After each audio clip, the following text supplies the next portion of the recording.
domain is rapidly developing with the advent of technology and digitalization. On this note, we have a speaker for today, Mr. Ram Kaundinya sir. I welcome Mr. Ram Kaundinya sir, Director General, Federation of Seed Industry of India. Admatrix is also honored to have you on our advisory board. It's an honor and privilege to introduce Sir. Sir is an author, strategic management consultant, speaker, and a policy analyst in India. He has 36 years of operating experience in agri-input industry. The last assignment being the managing director and CEO of Advanta Limited. He is thought leader in seed and biotech industry. As an advisor and consultant now, he works closely with agri entrepreneurship development programs and funds. He is a management graduate from IIMA.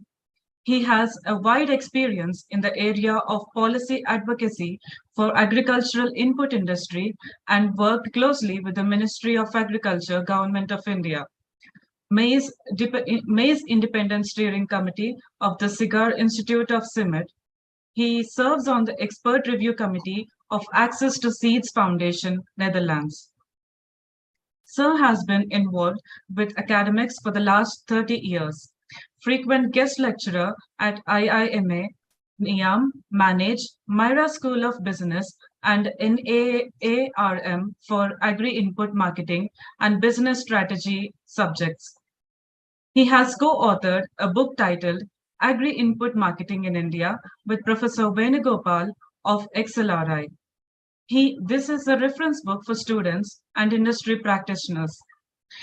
He has been at the forefront of the expansion of biotechnology applications in agriculture in India. Served as a member of the MS Swaminathan Task Force for Biotechnology Policy in 2004.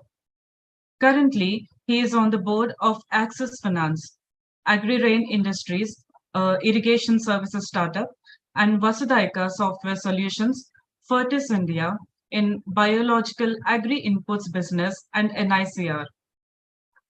He co-founded Think AG, a not-for-profit organization to promote innovation and entrepreneurship in food and agri sectors.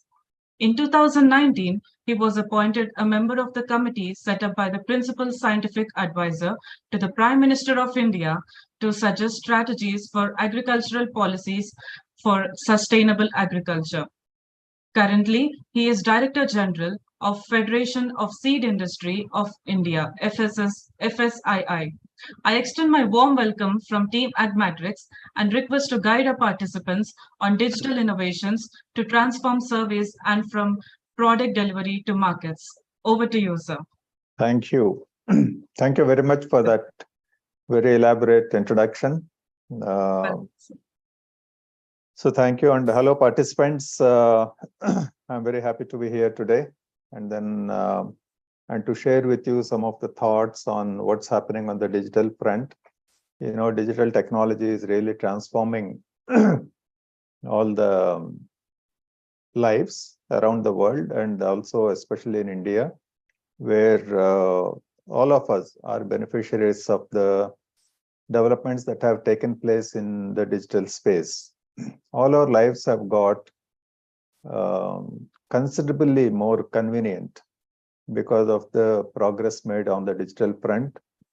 Today we can manage the whole world on our mobile or on our laptop, and it has really made our lives much easier. But how is it actually making the farmers' lives easier? That is the question which we will try to address. It is I would say it is a work in progress, and we are yet to reach some of the good levels of achievement on that front, but it is going in the right direction. So I will give some details of that. So I will share a presentation. I have sharing rights, right? Yeah, I have. Yeah. Can you see my presentation? Can you see my screen? Sir. Okay. Yes, sir. All right. So basically, I'm going to talk on the digital innovation space, which is actually transforming the services and product delivery to the farmers. Uh, and what is the present status and how are we looking forward to this?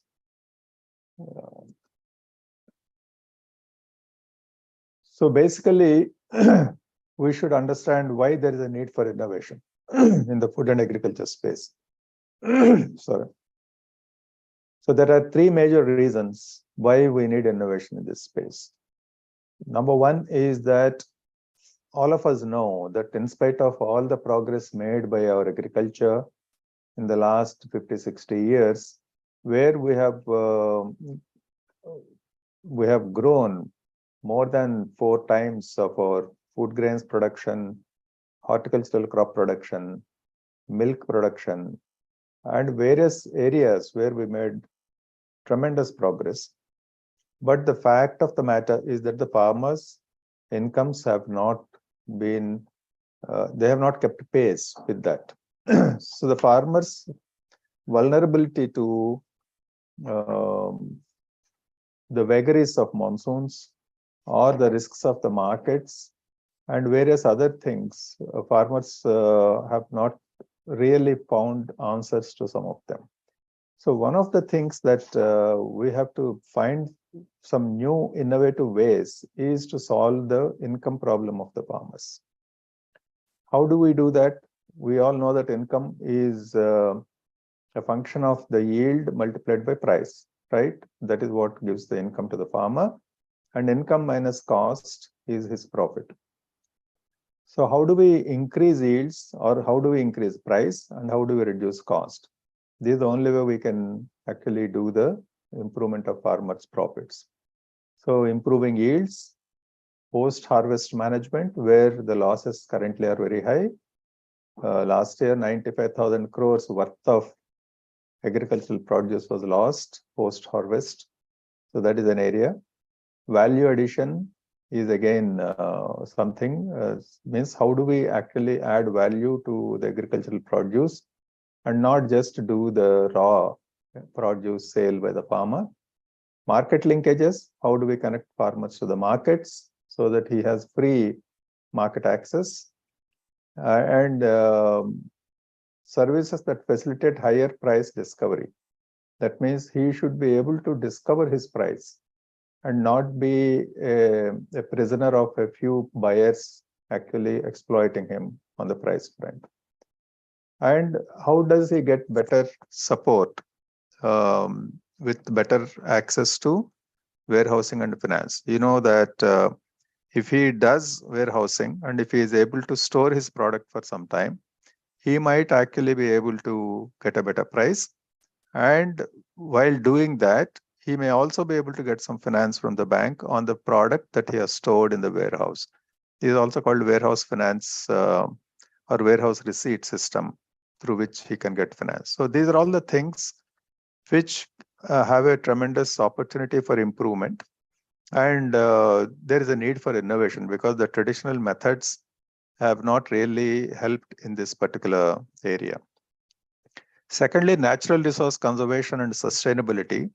We all know that natural resource conservation has become extremely important now because of depleting resources like water and soils and biodiversity. All the three are depleting. Soil structures are getting damaged because of agriculture, chemical use, and various other, and depletion of organic material in the soil. And water is getting depleted. As we all know that water is limited in the world, and agriculture consumes most of the water in the world. And so it's important that agriculture conserves water so that not only for agricultural purposes, but even for the general mankind, water resources can be conserved. Biodiversity is an area about which also the awareness is very much limited. But I think some of the areas where agriculture is destroying biodiversity. You know, agriculture by itself always damages the environment. You know, by definition, agriculture damages the environment because it uses natural resources, and depletion of natural resources is a common thing that can happen because of agriculture.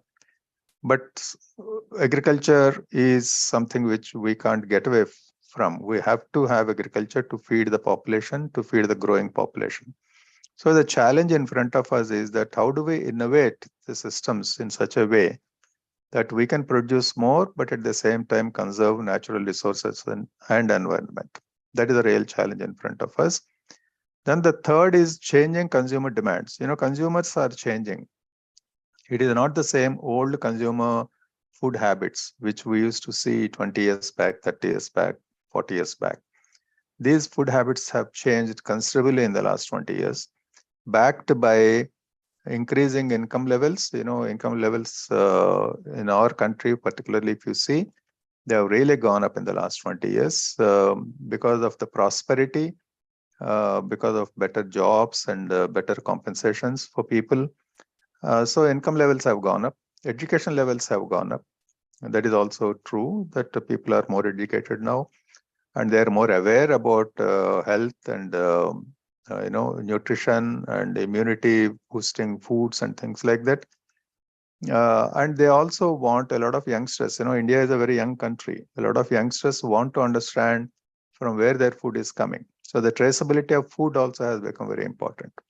So these are things that are actually changing the consumer demands. Cereal consumption is coming down. Consumption of meat and other animal products is going up. Consumption of vegetables is going up. Consumption of protein is going up. And all these things have a bearing on the crops that are to be produced.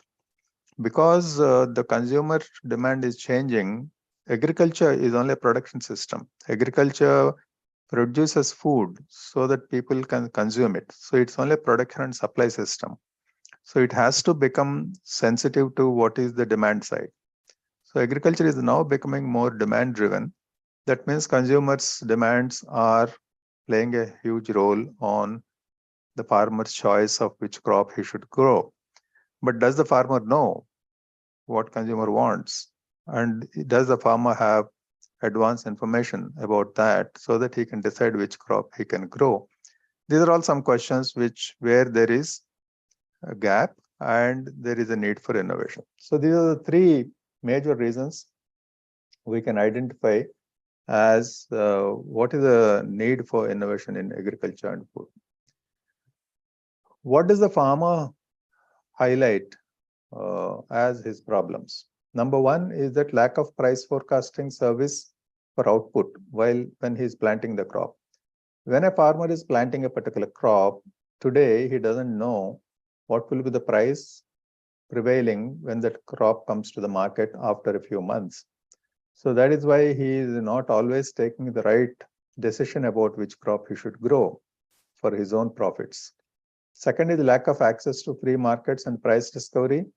Like I mentioned earlier, he is constrained by very few buyers being there in the market if you take any of our markets, and he doesn't have freedom of selling anywhere in the country. So that restricts his price discovery. No value addition opportunities closer to the production areas. What is the meaning of value addition? Value addition means agricultural produce, instead of selling it in the raw form as it is produced, can you add value to it? How do you add value?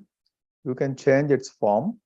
It means its physical form you can change, or you can clean it, you can grade it, you can pack it. These are all value addition things. So when you add value, farmer will be able to get a higher price. So that is also something which should be available. Such opportunity or such facilities should be available in his village, close to his village, so that he is able to get them done without incurring much cost. So those are also very less right now. Access to financial and insurance services is very inadequate as of today. Our Indian agricultural production is valued around 40 lakh crores. If you calculate the GDP, where 16-17% is coming from agriculture, it works out around 40 lakh crores.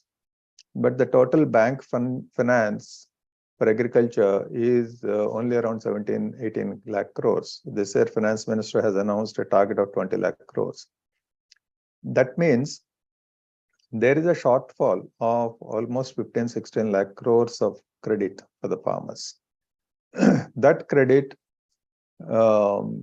even out of the available credit, also how to access it for the farmer in a timely fashion. So credit not given on time has no value again. So how can he access that? How can he access insurance services? Currently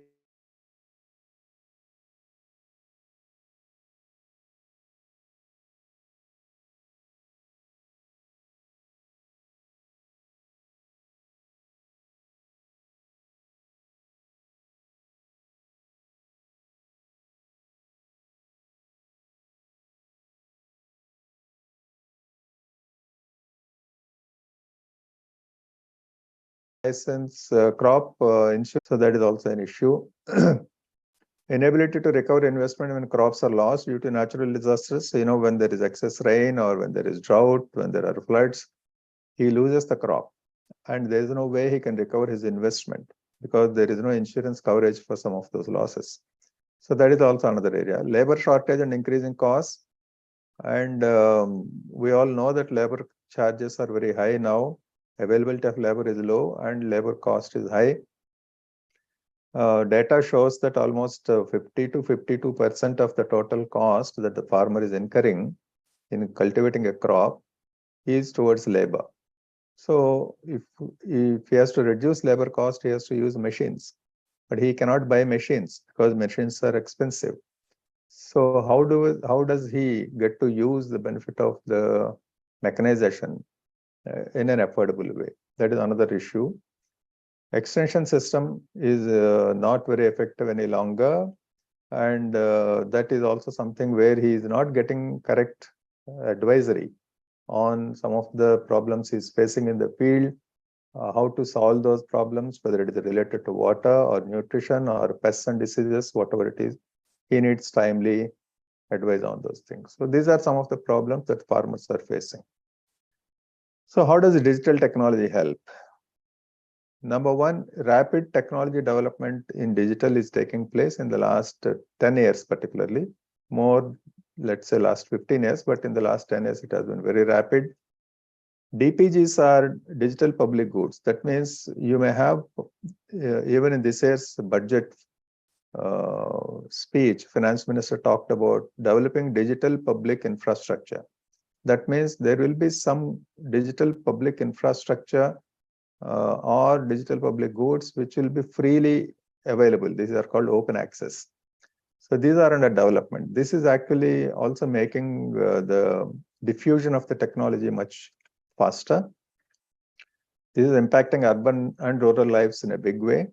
It is providing solutions which were not possible earlier because there was no such technological solution. These digital solutions are bringing speed, precision, and at low cost.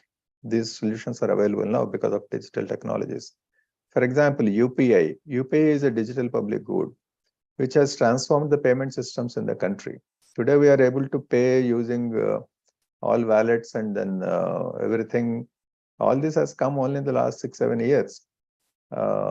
So how did it come? This has come because of a revolutionary change that has been made in the payment systems in the country using UPI, which is a public good, which is a digital public good, open access, which is being used by commercial organizations to give services to all of us, whether we have banking services or payment services, whatever it is.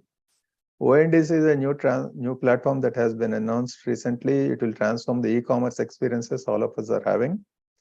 And today we have banking services on mobiles, e-commerce platforms are working. We order everything online today. All this has been possible because of the development of digital technology. Second is data is being used in a transformative way through several platforms, which is actually enhancing our user experience. And this data analytics is also helping to deliver services and for transforming our lifestyles. Third is that internet users and smartphone users number is scaling up.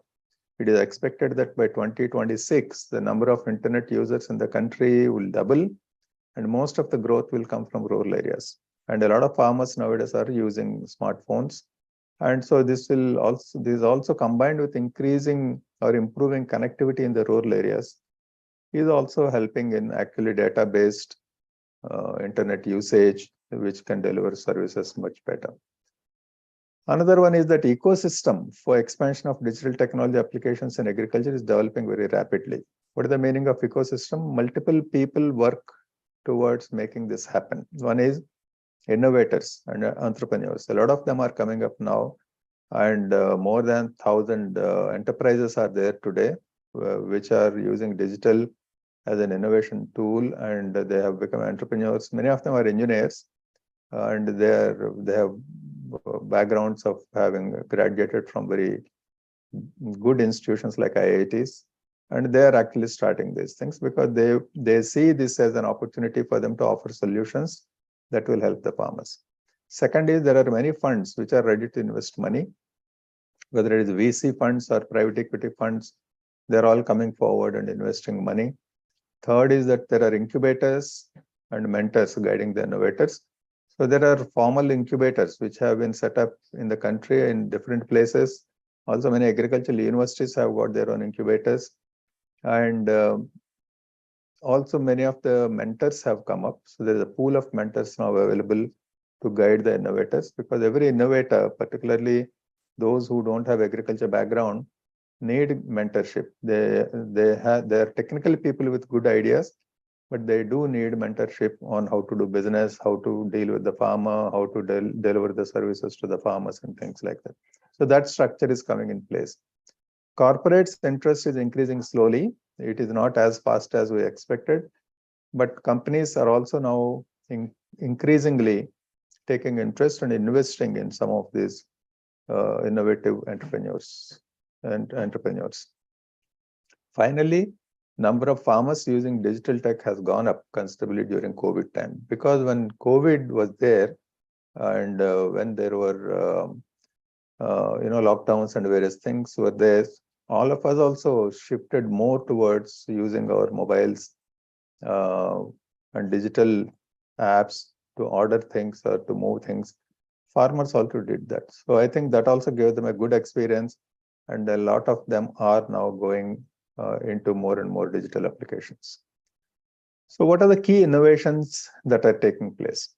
What are the focus areas for key innovations in this space? Number one is access to quality inputs. So this is an area where many e-commerce platforms are working, which enable precise and timely delivery of agricultural inputs like seeds, fertilizers, pesticides, machinery, cattle feed, and various things are being delivered to the farmers. Then models include data and advisory, enabling credit and last mile delivery. All this is happening through some of these platforms. Examples are AgroStar, Dehat, Big Heart, Gramophone, Unnati, Behatar Zindagi, Fresho Cards, Helicopter, and some of these are examples of such enterprises. So access to quality inputs is something which is a focus area. Second is farm to fork market linkages and post-harvest management. Here, post-harvest aggregation and distribution of farm produce in demand-led tech-enabled supply chain. That means, how do you aggregate this production? Because it is not possible for supply chains or corporates to reach out to every farmer. So Government of India also has announced that they would like to set up, they won't set up, they want entrepreneurs to set up 22,000 aggregation centers in the country, which are backed by tech-enabled platforms, digital tech-enabled platforms, where farmers can come from surrounding villages and they can aggregate their produce there.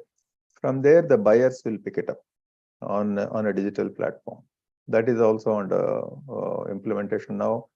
There are some focused on staples, some on fruits and vegetables, and few on both. So some of these aggregation platforms are also based on the crops that are grown in that area. Specialized focused value chain plays are coming up: meat and poultry, or spices, dry fruits. These are all specialized value chain supply chains are being built. A few focused on post-harvest value addition also. and warehousing companies building market linkage capabilities. These are all things which are coming up. Examples are like Dehat is doing, Ninja Cart is doing, Kamatan is doing, Waycool, Leaf, INI, Crow Farm, Agri Bolo, Gram Unnati, S4S Technologies, R Food, Krishikan, Farmlay, Procol, Agri Bazaar, Licious, Fresh to Home. We see some of these advertisements on the TVs. Regularly you see Licious, for example, you will see. And some of the others also you will see on the television. So they're all trying to reduce the number of links in the supply chain between the farmer and the consumer, which will actually improve price discovery for the farmer. Third is access to finance. Agri fintech, this is called crop loans. How can banks give loans to the farmers? And so they will now move on more and more to digital platforms to disburse credit, farmer onboarding, credit scoring of farmers, and to recover their money also through the digital platforms. All this is happening. Value chain financing and post-harvest financing, that is warehouse receipt, I mentioned earlier, financing is also being offered through this particular platforms. Examples are Samunati, which is an NBFC, Jai Kisan, Farmart, Pijak, Arya Collateral, which is a warehousing and financing company, Origo, NCML, again warehousing, Star Agri, and others. So all these are new things that are coming up. Other three are another three key innovations: data and advisory, timely and accurate data on farmer, the weather, soil, crop, farmland, quality of commodities. A lot of data is available in the system, but this data was never captured earlier. Now it's being captured and being used to actually help the farmers to gain access to many of these things. So data used by farmers as well as value chain players, hardware, satellite imagery, mobile phones, drones, IoT, sensors, spectrometers, all these are under use now. Machine learning, artificial intelligence, blockchain technologies, they all are coming into play in agriculture, basically to analyze data and then do the what are called as decision-making tools being made available through data analytics. Examples are Bharat Agri, Bharat Rohan, Cultivate, Krishi Tantra, TraceX, Source Trace, Cropin, SatSure, Intello Labs, AgriCX, AgNext, and all these things. Mechanization we talked about, and we said that farmer cannot buy machines. So what to do? So then there are people who are actually also offering what is called as overization of machines. That means farmer can, at the press of a button, call a machine and it will come and do economic practices on his field. So use of mechanical tools, robotics are coming, computer vision in farming and equipments for farm level storage and primary processing is coming up. There are many areas which are actually helping. Examples are Flybird, Sickle Innovation, Distinct Horizons, X Machines, Tartan Sense, S4S Technologies, Ecozen, TrueCart, and etc. etc. Finally, novel farming, which is basically what is called also as smart farming, controlled agriculture models, which involves vertical farming or greenhouses, hydroponics, aquaponics. All these are also modern things that are coming up. Examples of Barton Breeze, Clover Ventures, Absolute Foods, Case Living, Future Farms, etc. So these are the 6 different types of innovation focus areas that are coming up. As you can see, there are 3 buckets under which innovation is taking place. One is pre-production area, second is production area, third is post-production area. So you can see that in the pre-production, we have very smallholder farmers. So it is all fragmented farming and depleting resources. That is one thing being addressed. Limited access to quality inputs being addressed. Lack of hyperlocal soil, weather, and water data is being addressed. Under production, during the production time, insufficient and high cost of labor and low access to mechanization is being addressed. Distorted and inadequate access to credit, we talked about it. Lower penetration of insurance, we talked about it. Crop advisory and monitoring tools are lacking. That is also something we talked about. Post-production processing and distribution. inadequate storage, processing, and transportation facilities, fragmented buyers. When you have to have in India, more than 1 crore people buy agricultural produce from the farmers. In big countries like USA or Australia, all the agricultural produce is bought by hardly 10 people, 10 companies buy. Whereas here we have so many buyers, so many traders who go and buy. It's a very fragmented market. So if we want to bring them onto a digital platform, we should also have mechanism of assessing the quality of the products on digital platforms. So currently, most of these buyers don't use very sophisticated methods of assessing quality. So it is also something which exploits the farmer because they don't pay the right price. So all that can be overcome if we can have digital platforms with also digital quality assessment tools. Then there is invisibility of demand. That means between the farmer and the consumer, the spread, what is called the spread of the margins, is huge. Farmer is not getting even 30% of the price that a consumer pays. So that is one of the reasons why farmers' profitability is low, while the consumer is paying high price. So I think this can be bridged, this can be overcome if we reduce the number of players in the supply chain, and also we are able to bring greater visibility. Then inadequate grading, sorting, and primary processing, I talked about it. Poor data capture across value chain of agriculture. This also I mentioned that there is so much data which gets generated in agriculture, but we hardly capture anything. And that entire data is lost. So if we can capture it and use it, we can actually serve the farmer better. So this is just a pictorial representation of start to finish, what is called upstream when he starts his pre-production planning, to downstream on the right extreme where he sells his produce after processing or after value addition. So it goes through various steps, as we know that agriculture, whether it is crops or whether it is livestock-based agriculture or fisheries or whatever it is, it has to go through the same cycle of upstream to downstream. And at different points of time, you use different, services. So just putting it in a tabular form, there are these 8 categories in which this is taking place. Biotech is one. Agricultural biotechnology and biomaterials is an area where these are examples of companies working. Tropical animal genetics, string bio, C6 energy, FIB Sol Life, and all that. They are developing new biotech tools and new biomaterials which can be used by farmer at the pre-production stage. Fintech, we talked about. Agricultural finance and insurance. Samunati, Jai Kisan, Gram Cover, Samaru, we talked about.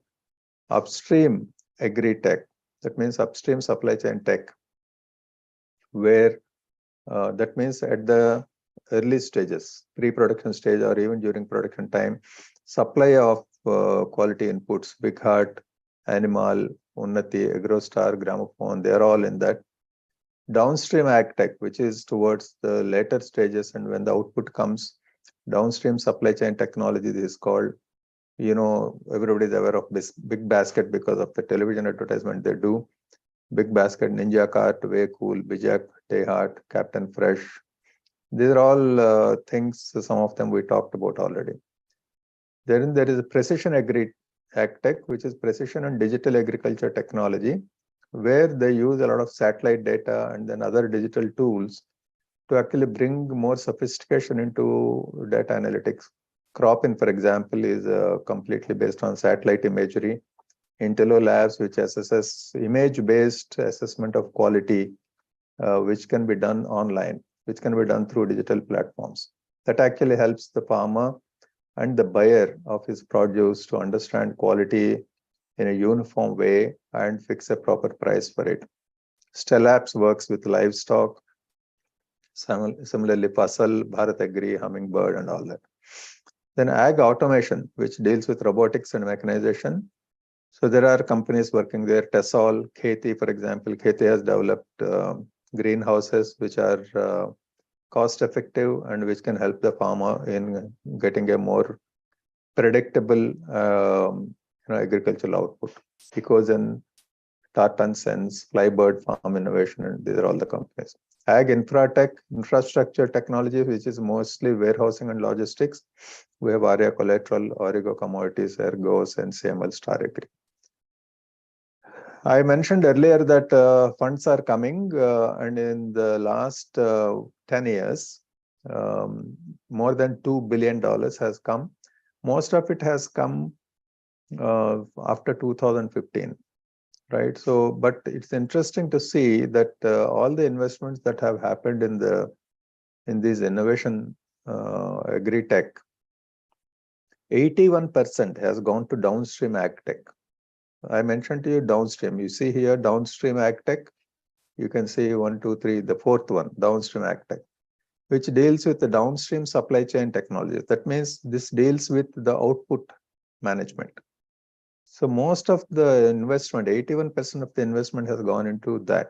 That means the farmer considers that to be very important because it gives him a higher and better price.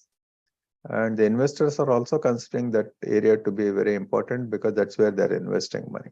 So 81% there, precision agri-tech 7%, ag infra 7%, upstream ag tech 3.5%, fintech 1%, automation 0.5%, biotech 0 last year. So this just gives you that while these are the categories in which people are working, in each of those categories, how much money has been pumped in. So that gives you this picture here that downstream ag tech is the hot area, for example, right now, which is being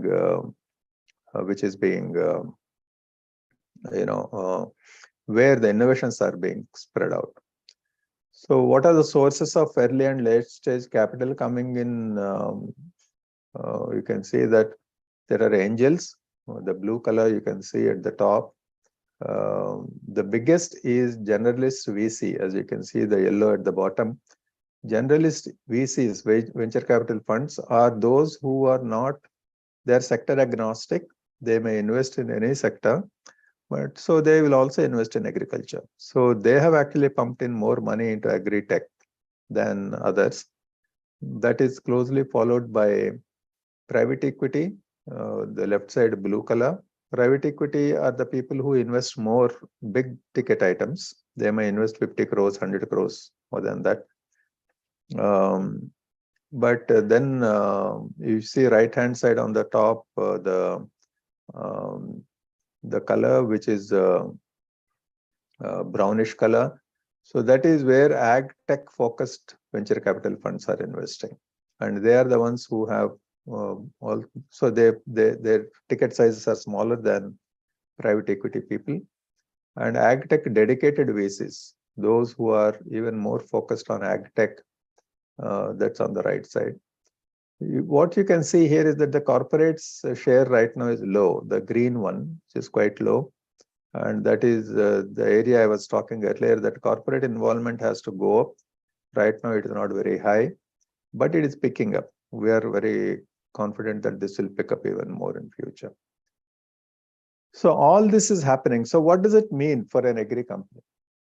If I am running an agriculture company, and some of you may be working for agriculture companies, or some of you may join agriculture companies, what should an agriculture company do in this situation, whether you are in inputs or is that transforming all operations using latest digital solutions. You have to bring in digital technology into the operations of the company to improve your operations. Whether you are selling through digital e-commerce platforms, you can convert all field operations on digital apps. Each company nowadays is developing its own digital app so that all the field staff are able to use the app to actually log in data from whichever fields they're visiting. Digital and artificial intelligence systems in plants and quality control. This is also something which is coming up very rapidly. This is what is called touchless engagement with farmers for promotion. Traditionally, we all travel and then we are in touch with the farmers physically and then we promote the products. But COVID has taught everybody. In those 2 years, many companies have used touchless methods from far off from a distance, they were able to promote the product and then still achieve the sales. So that is picking up. Then using satellite and data-based systems to carry out data-based crop management through inputs. All these companies are doing, and this will only scale up in future. Partner with companies have to now partner with agri tech and food tech and fintech enterprises, because these enterprises are coming up in a big way. They are changing the business models. They are bringing new business models into operation. For example, on machines, if you see, if the new model is of custom service or leasing of machines rather than selling machines, that means people who are working in those companies who sell, the machine companies, have to get used to working with such custom service centers. They will have to see how to actually reach that. That becomes another distribution channel for these companies now. So those kind of things are coming. And you have seen that in many pesticide sprays are now being done on a custom spray basis. Drones are coming now. Drones are approved for spraying pesticides. So that will also actually make sure that pesticide companies will have to now see how to use drones. So instead of selling a product, they will be selling a service to the farmer. All that change is happening. Then companies have to work with the digital enterprises, new private aggregators with the digital platforms. I talked about 22,000 private aggregators. When they come up, then the output companies will have to deal with them and buy from them. Supply chain enterprises are coming up. Warehousing enterprises are coming up. Financial services and B2B businesses with food processors, exporters, etc. So the whole business models are undergoing a change. They will undergo, this change will be even more rapid in future. So I think this is where actually companies have to adapt themselves. But finally, what does it mean for agri professionals like you and me? We all have to be digital, we all have to be proficient with the digital technologies. That is for sure. I mean, we all have to make sure that we are able to handle digital technologies and we have a modern outlook. We have to be open to change. We cannot keep harping on the old methods of working. You should be open to change your method of working at very rapid pace, because technology is developing very rapidly. So you have to keep yourself updated on the digital knowledge and use of artificial intelligence, what is happening in the world, how this is transforming the world, how this is transforming farmers' lives in many other countries which are more advanced than us, and what can happen in India. And you must be fully up to date on that knowledge. And you must get yourself educated, and have to be built. If necessary, you have to undergo training programs on digital proficiency, and you must be open to change. You have to have an ability to work in collaborations and partnerships with agri-tech companies. If you have to work, then you should know how to work and collaborate with others and how to work in partnerships. Finally, systems thinking. You must think end-to-end solutions for farmers' welfare. It is very important that in whatever work we do with farmers, farmer must make money at the end of the day. His welfare is of utmost importance to us. Selling our product or selling a service and all that is okay, but we must be able to actually make sure that he makes money at the end of the day. So those are a few things that I wanted to speak to you all about. I hope that was all very useful. And if there are any questions, I'll be happy to answer. Thank you. Thank you so much, sir. That was a really great session. There are some questions, sir. I'll ask and then you can answer for the questions, sir. Yeah. So the first question is, what are the digital trends and business imperatives for the industry? I think I've already mentioned that. My second last slide talks of the business imperatives for the industry. Industry will have to, which industry? I mean, any agriculture company, whether you are in inputs or outputs, you must learn to digitize all your operations. And you must learn to use digital platforms to deliver your services and products, and also to deliver even advisory. And you should be able to also recover your money through that. train your people in that, train the farmers, train the trade and various others. So there's a lot of work to be done in terms of the imperatives for the industry. And another question, sir. Does 100% reliance on upstream, downstream ag biotech work for small farmers?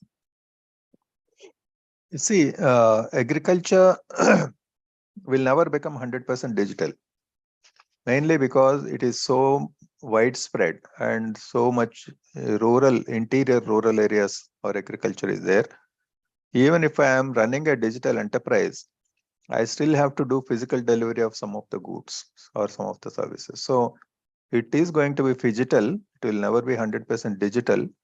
So all these companies that I talked about who are in e-commerce platforms, they all have physical delivery centers. So order fulfillment will also happen through physical supply. So there has to be a phygital structure finally. So a couple of people want to answer them. Ask you questions, sir.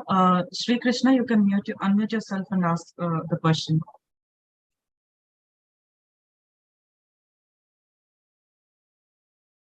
Or Praveen, if you're there, you can come and ask the question. There is another question, sir. Does IIMA also offer PGDM in agriculture? Yes, they are the first ones to offer actually.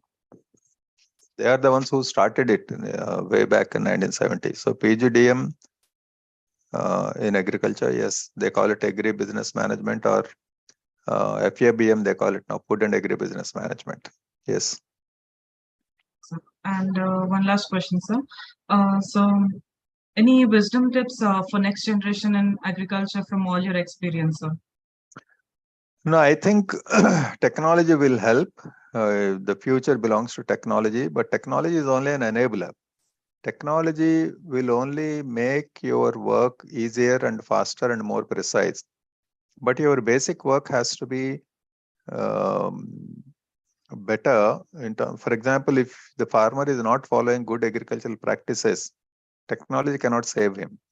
So we have to also educate the farmer on what are good agricultural practices, what is sustainable agriculture, which is going to play a big role in future. How should he conserve natural resources? How should he pay respect to conservation of natural resources? Even our own people who will go and sell him products, how they have to be responsible to see that while fulfilling their commercial roles and obligations, they also pay attention to the environment, farmers' welfare, and natural resource conservation.